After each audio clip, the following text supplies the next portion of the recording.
Hey, what's going on, everybody? Welcome back. In this video, we are looking at the NBA slate for Wednesday. We have 3 games tonight. Hopefully, you guys had a good day yesterday. It was a nice slate. If you use the core from the video, probably did well. 5 out of the 6 ended up with the fire symbol, and Crowder was a solid value as well. So, put up a 293 last night on DraftKings Fanduel, cleared like 309. So, good day. Looking to keep it going today on this 3-gamer. Let's get right into it. As always, appreciate if you guys hit the like button, subscribe if you haven't already. You can follow me on Twitter at the DFS Process. Check out the website if you want. Link is in the description. And let's get started. So, pitch our point guard plays today. We have Westbrook 11-4, coming off of a tough game against Ben Simmons. Basically, Simmons was glued to Westbrook. He was also glued to Beal on some possessions, but Ben Simmons made life super difficult for Westbrook to get anything going. He was turning the ball over. He still had his assists, but the rebounds definitely were not as available, with the Sixers doing a good job limiting offensive rebounds. And the points, put up 16, but 7 of 17, not the most efficient scoring from Westbrook. I just think it's going to be tough for him this series to put up big-time scores.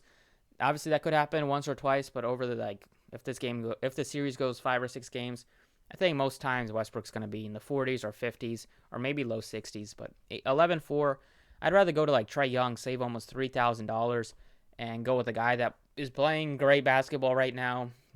Especially with the crowd yelling chants at him in the beginning of the game. Then he ended up icing it. I think he's super motivated. He's definitely looking to make the Knicks pay, especially that crowd. And 85 is just underpriced for him. He's going to play huge minutes. He has a ball in his hands. He gets assists, gets you some rebounds. Obviously, he's going to shoot 20-plus times. So I think it's going to be very difficult for him to fail, given how many minutes he plays and given that price tag. I'd rather go Trae Young than Donovan Mitchell, with Mitchell returning from 17 games that he's missed, and we'll see if he's a bit rusty. Might be limited a little bit. I think I'd go Trae Young. I like Young more than John Morant, who's $8,100. Morant's in play for tournaments, but I like Young and Ben Simmons are my 2 favorites. I got to go with both of them. Simmons is only 73. Should have had a triple-double. I mean, he shot 0 of 6 from the line, and he only shot 3 of 9 from the floor. 15-15, and 2 stocks from him. It's going to be a lot of that this series. He's going to be playing big minutes in the high 30s. If the games end up being super close, he could even see 40-plus minutes. Just such a good matchup for him. This series will be played at a super fast pace. Simmons will get you a ton of assists, get you some like fast break buckets, and should get you a good amount of rebounds as well. So he has to be my favorite point guard. Him and Young are my 2 favorites, given their price tags. And then now with Mitchell returning, we'll see Mike Conley's going to take a bit of a hit. The whole team will take a bit of a hit, like Clarkson, Ingles, Bogdanovich. So definitely don't want to pay 71 for Clarkson. I don't want to pay 67 for Conley. I'd rather go down to like a Derrick Rose. You can plug him in as shooting guard. I mean, they barely played Alfred Payton in the first game. I don't think he'll be much of a factor this series. They want to get Rose into the game as soon as they can, and he ended up playing 38 minutes off the bench, so that was insane. But don't be surprised if he plays a similar amount tonight, because he's definitely much better of an option than Payton and Bullock. And then Ish Smith is 47. He's okay, but I don't think I want to pay that much for a value. Maybe you can go with Raul Neto instead, or go with Lou Williams or Quickly. They probably look better at their price tags. And then even Hill will play some backup point guard minutes for the Sixers. And the last guy is like Tyus Jones. We'll see teens minutes, but he's definitely behind Hill, Williams, and Quickly. And then Melton hasn't been doing much recently for them. He might even be behind like Desmond Bane and Grayson Allen at this point. Moving on to shooting guard, it's a spot where you have Beal at 88. I mean, I definitely like Beal, even with him having tough matchups all game against Simmons. Still finished with 55. He's just going to have to score a lot. Look, it's going to be tough for Westbrook to score a ton of points, but Beal, just with the way that he can score in all aspects, getting to the line, shooting the 2s, driving to the basket, obviously hitting those 3s, I think he's going to have a much better series than Westbrook, and he's only 88 compared to 11-4. I'd rather go with Beal than Westbrook. I like Beal more than Mitchell. He's my favorite pay-up at this position, but I go with a guy like Dylan Brooks, who is super motivated. That game was intense. That was they were all really good games over the weekend.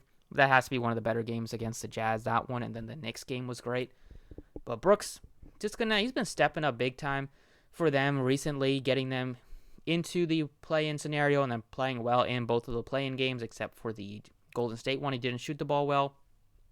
But he's a guy that will take 20-plus shots easily. Probably would even take like 25-plus shots, given how many minutes he plays. He's a guy that can get you some rebounds, a couple of assists, and he's a great defensive player in terms of getting you steals and a couple of blocks as well. 63 against the Jazz. It's not the best matchup, but we've seen him have good success in tough spots. And Brooks, he's too cheap at $6,300. Rose also looks good at $5,900.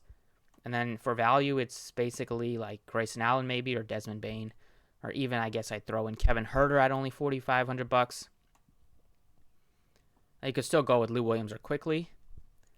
Small forward, Tobias, fresh off of 37 points, 52 DraftKings points. He was on fire from the start to the end. He also did get a boost because Embiid played like 9 first half minutes because he was in foul trouble. So like Embiid left with the 7-minute mark in the second quarter, didn't return because of the foul trouble. So Tobias was able to just take a lot of shots and take so many shots in that second quarter. I don't think he'll take 29 shots every single game. Like Embiid's going to get his share. So even if he gets you like 25 points, I think he will still hit value, probably get you 40 fantasy points, but I'm not expecting him to put up like 50 on a regular basis. Don't want to play 64 for Bogdanovic. I'd rather go down to like an Alec Burks again. He was awesome in that fourth quarter for them, keeping them in the game. He should have had the last shot. Randall was struggling the entire game. Don't know why they had him shoot the last shot. Burks was inbounding. That didn't make much sense. But I would go back to him. He only played 26 minutes and put up 37. He's going to see good minutes off the bench, and especially if Bullock struggles or if Barrett struggles again. Barrett was fine, but he didn't see his stats. I don't think he shot the ball particularly well. 6 of 15. He did have 11 rebounds, but you got to do a little bit better than 6 of 15. Burks, 46. Looks like a good value play with upside. A power forward, Julius Randle, is most likely going to bounce back here. He was like unstoppable in the regular season against the Hawks. Even with that performance last game, he's still averaging 58 fantasy points against them. But definitely would expect Nick McMillan to make some adjustments in the playoffs against Randle. He just shot the ball really badly. 6 of 23 is not something you'd see out of Randle. But I definitely think like McMillan's going to make life a lot more difficult than the regular season for Randle. He's playable at $9,400. I wouldn't mind getting to him, but right now he's not in my initial build. I think going down to like a Kyle Anderson makes some sense. He had 6 steals in that game against the Jazz in Game 1. He was awesome. He was also super fired up, just with some like ticky-tack stuff going on with Bogdanovic. He looks good at $6,000. He's a guy that plays good minutes and all-around solid contributor in all aspects. For value here, I like Davis Bertans. If there is no Nerlens Noel, then I would go Taj Gibson over Bertans. But assuming Noel plays, I don't mind getting to Bertans at $3,800. He ended up closing the game over Nato, and that's something I would expect. Might happen again, especially if he shoots 4 of 8 from distance again. He's a very streaky player. You don't know what you're going to get out of him, but if he's shooting, he's going to shoot. And if he makes his threes, he'll probably hit value easily at $3,800. So right now, I go with Bertans. If there is no Noel, I'd go with Taj Gibson. At center, is Mitchell Robinson going to be back?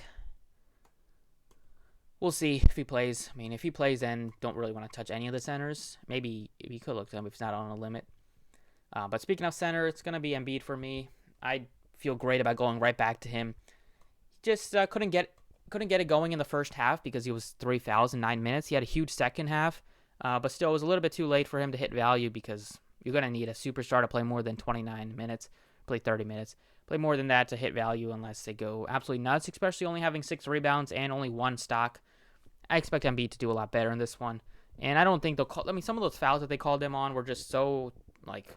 They should not have called him for that third foul, and the second foul also was questionable.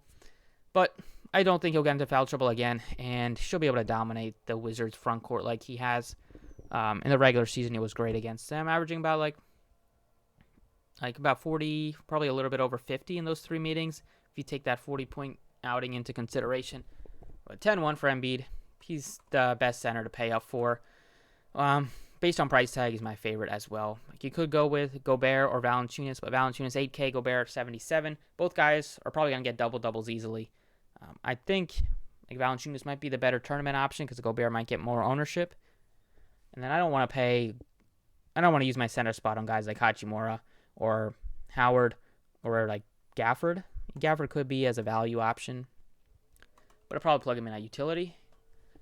But that's it for DraftKings. Feel really good about these 6 again, especially Trae Young, Embiid, Simmons, and Dillon Brooks. So that's it for DK. Let's jump over to FanDuel. All right, on FanDuel, point guard plays. You have a bunch of guys that look to be in good spots. I don't think I'll get to Russell Westbrook. I love Trae Young at 9K, even though he's more expensive than he is on DraftKings. He's easy to get to. Ben Simmons looks great. John Morant looks great. I think Simmons, based on the price tag, is my favorite. And then going value, it's Derrick Rose at $5,900. And that's mainly it for me. I don't think I need to go to anybody in the 3K range. Point guard is a spot where I want to pay up for some of these superstars. At shooting guard, it's a spot where he can spend down a bit, besides like Beals and Mitchell both look like. Mitchell probably looks a little bit better than Beal based on the price tag. On FanDuel, at least. On DraftKings, I prefer Bradley Beal. And then you can go Burks if you wanted to at 55. We have Kevin Huerter at only 44, so he looks like a pretty good value play. Ended up playing 27 minutes off the bench. Hunter is still coming back from an injury, so he'd be limited a little bit still. And he's a guy that's most often will be able to hit value at this sort of price tag. He shoots the 3 well, can get you some rebounds. And 44 is pretty cheap, considering the fact that there's not that many great plays at shooting guard, like Mitchell, Beal. I like Brooks, but 72 is different than 63. And then Burks is fine, but he comes off the bench, and I don't think, I'd rather go 46 for him on DraftKings and 55 on FanDuel. Going over to small forward, also not a great spot to pay up for. Bogdanovich is the only guy. He's 76. I'd rather go to Kyle Anderson at 66, save $1,000. Get a guy that can rack up those blocks and steals, as he showed in that first game. All-around great defensive player. He can even shoot the ball a little bit better. He's been doing better. He's been shooting the ball from 3 better this year. He's been making his free throws. And he gets you rebounds and assists. So he is very easy to get to at a weak small forward position. And then for value, it's like Gallo, Huerter, Danny Green. And that's it. There's like nobody else. Power forward, it is going to be, besides Randall, who's 98, that's going to be tough to get to, I think, because I want to pay up for some other spots. I'm looking at going to Taj Gibson if there's no Noel and no Mitchell. Or you can go with Bertans is only 38, so I'll probably have to go to one cheap guy, and I think Bertans kind of makes some sense because he's super cheap. He's going to see at least mid-20s in minutes, maybe high 20s if he's playing really well. And 38 is underpriced given the other salaries on this slate. And Tobias is probably my second favorite, then Jaren Jackson and Collins would be my third and fourth. And then at center, it's going to be Embiid. Like Valanciunas is 88. I don't want to pay him. I don't want to pay 88 for Valanciunas. Much rather go Embiid. And then you couldn't go Gobert if you wanted to as well, but I think Embiid's going to have a monstrous game too. So that is it for this video. Thank you guys for watching. Best of luck tonight, and I'll catch you all next time.